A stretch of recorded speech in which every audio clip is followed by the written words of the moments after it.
আমাদের কাছে অনেক সময় ফটো থাকে, এই ফটোর মধ্যে অনেক সময় টেক্সট থাকে। সো এই টেক্সটগুলো হচ্ছে আপনাকে কেউই ধরেন দিলেন একটা বইয়ের পাতা, যেন এই পাতার যেন টেক্সটগুলো আছে সেগুলো ওয়ার্ডে, মাইক্রোসফট ওয়ার্ডে কনভার্ট করে লিখেন টাইপিং করে।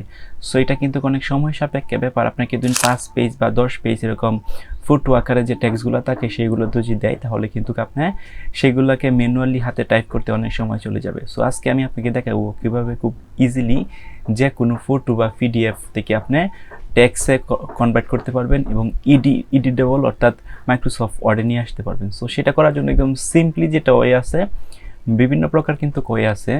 সবচেয়ে সিম্পলি যে ওয়েটা আছে সেটা হচ্ছে চ্যাট জিটিপি ব্যবহার করা। সো চ্যাট জিটিপি যদি আপনি ব্যবহার করেন তাহলে বাংলা ইংরেজি দুইটাই কিন্তু আপনি পারবেন।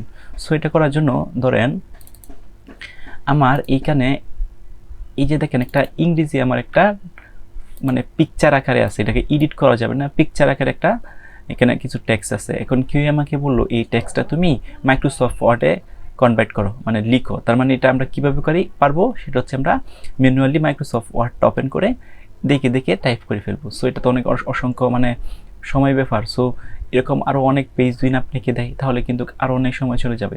সো এটা করার জন্য আমি ইজিলি যেটা করবো সেটা চ্যাট জিটিপি ব্যবহার করবো। কেমনে?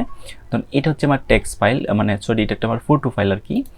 সো আমি প্রথমে চ্যাট জিটিপিতে যাব, যাওয়ার পর এই যে এখানে প্লাস চিহ্ন আছে এখানে ক্লিক করব। ক্লিক করার পর এখানে অ্যাড ফটো আর ফাইলস এখানে ক্লিক করব। ক্লিক করার পর যে ফটোটার থেকে আমি টেক্সটে কনভার্ট করতে চাচ্ছি সেটাকে আমি সিলেক্ট করব, ধরুন এটা করব। সো এটা ক্লিক করার পরে ওপেনে দিলাম। সো ওপেন দেওয়ার পর একটু অপেক্ষা করবেন, অপেক্ষা করার পর এটা কিন্তু এখানে আপলোড হয়ে যাবে। সো আপলোড হয়ে যাওয়ার পর আপনি এখানে টাইপ করে দিবেন যে ধরেন এই ছবির লেখা গুলো এমএস ওয়ার্ড এ কপি করে বসানোর জন্য লিখে দেন। সো এটা আমি বাংলাতে লিখলাম, আপনারা ইংরেজিতে লিখলেও হবে। সো আমি বাংলাতে লিখে দিলাম যে এই ছবির লেখাগুলো এমএস ওয়ার্ডে কপি করে বসানোর জন্য লিখে দেন। তারপরে এই তীর চিহ্নতে আমি যদি ক্লিক করি তাহলে এটা একটু অ্যানালাইসিস করব। দেখেন এই যে দেখেন অটোমেটিকলি সবগুলো আমাকে লিখে দিচ্ছে। হ্যাঁ, সো অলরেডি লেখা শেষ। এখন আমি কী করব, আমি ইন থেকে এটা কপি করবো। এভাবে কপি করব। কপি করার পর Ctrl+C দেওয়ার পর আমার একটা এই যে মাইক্রোসফট ওয়ার্ড ফাইল আছে এখানে ক্লিক করব। ক্লিক করার পর এখানে আমি Ctrl+V দিয়ে পেস্ট করে দেবো। দেখেন এই যে লেখাগুলো এখানে হয়ে গেছে। মানে কেউ দেখে মনে করবো যে ওই টেক্সট থেকে বা ওই ফটো থেকে আমি দেখে দেখে এখানে লিখছি, কিন্তু আসলে দেখে দেখে লিখছি না, কয়েক সেকেন্ডের ভিতরে কিন্তু এটা আমি কনভার্ট করে ফেলছি। সো আপনার ফাইল যতই বড় হোক না কেন, আপনার ফটোটা যতই বড় হোক না কেন, সে অটোমেটিকলি কয়েক সেকেন্ডের ভিতরে কিন্তু এভাবে আপনাকে লিখে দিবে। আপনি এখান থেকে কপি করে জাস্ট এখানে খালি বসায় দিবেন, দ্যাটস ইট, হয়ে গেছে। এটা তো হচ্ছে বাংলা। সো আমি এটাকে একটু মাঝখানে নিয়ে আসি। এখন এটাকে আপনি যেমন চাই তা করতে পারবেন, এডিটও করতে পারবেন। সো এটা তো গেছে হচ্ছে আমাদের ইংরাজি ফাইল। সো আমরা একটা বাংলা ফাইলও দেখিছেন, বাংলা ফাইলও ঠিকঠাক কাজ করে কিনা। সো সেটা করার জন্য আবার আমি চ্যাট জিটিপিতে যাব, যাওয়ার পরে এখানে নিউ চ্যাটে যাব, যাওয়ার পরে এখান থেকে ক্লিক করে আচ্ছা চ্যাট জিটিপিতে আপনি যে সময় দিবেন সেটা হচ্ছে আপনাকে 2 বার 3 বারের উপরে কিন্তু কার্ড দেওয়ার সুযোগ নাই বা দিবে না। সো সেক্ষেত্রে আপনি অন্য কোনো চ্যাট জিটিপি অ্যাকাউন্ট ইউজ করবেন। সো আমি হচ্ছে অন্য একটা চ্যাট জিটিপি অ্যাকাউন্ট ইউজ করি, লাইক হচ্ছে এখানে, হ্যাঁ এখান থেকে ইউজ করি চ্যাট জিটিপি। এখানে আছে আমার, ওকে চ্যাট জিটিপি আসলাম। আসার পর এখান থেকে আমি লগ ইন করলাম,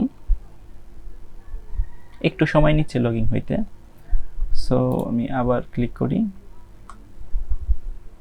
এটা ইন্টারনেটের উপর ডিফেন্স করবো, ইন্টারনেট যদি স্ট্রং থাকে তাহলে দ্রুত হয়ে যাবে আর কি। সো আমার লগ ইন হয়ে গেছে এখানে। আচ্ছা এখন আমি এখানে এই প্লাস চিহ্নতে ক্লিক করবাম। ক্লিক করার পর যে আপলোড ফটো আর ফাইল এখানে ক্লিক করবাম। ক্লিক করার পর আমার হচ্ছে এটা হচ্ছে আমার বাংলা, এই যে এটা হচ্ছে আমার বাংলা ফটো আর কি, মানে টেক্সট আকারে ফটো, এটা আপলোড হচ্ছে। একটু অপেক্ষা করি। হ্যাঁ আপলোড ডান। সো এখন আমি সেম প্রম্পটটা দিব বা আমি লিখে দিব যে এই ছবি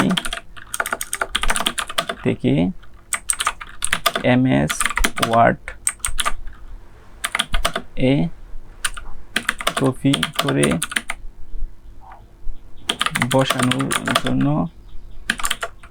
লিখে দেন। তারপর আমি এইখানে ক্লিক করব, ক্লিক করার পর একটু অপেক্ষা করব। দেখেন অ্যানালাইসিস ইমেজ, সেটা অ্যানালাইসিস করে দেখেন সে এই টেক্সটগুলা যে ফটো আকারে ছিল সেগুলো সে লিখে দিচ্ছে। এই যে অলরেডি লেখা শেষ। তারপর আমি এখানে কপি করব, কপি করার পর আমি মাইক্রোসফট ওয়ার্ডে যাব,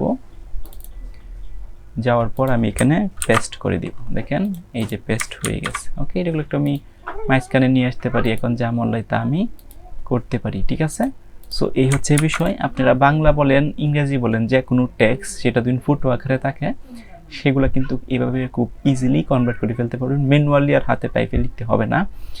ধরেন আবার কোনো বইয়ের অনেক পেজ আছে যেগুলো আপনাকে বলছে যে টাইপিং করান, তো সেক্ষেত্রে আপনি সেগুলোকে ছবি তুলতে পারেন ফোনে, ছবি তোলার পর সেটাকে আবার চ্যাট জিটিপি দিয়ে কনভার্ট করে আবার মাইক্রোসফট ওয়ার্ডে পেস্ট করে দিবেন। দেখবেন খুব সহজেই এই কাজগুলো করে ফেলতে পারতেছেন।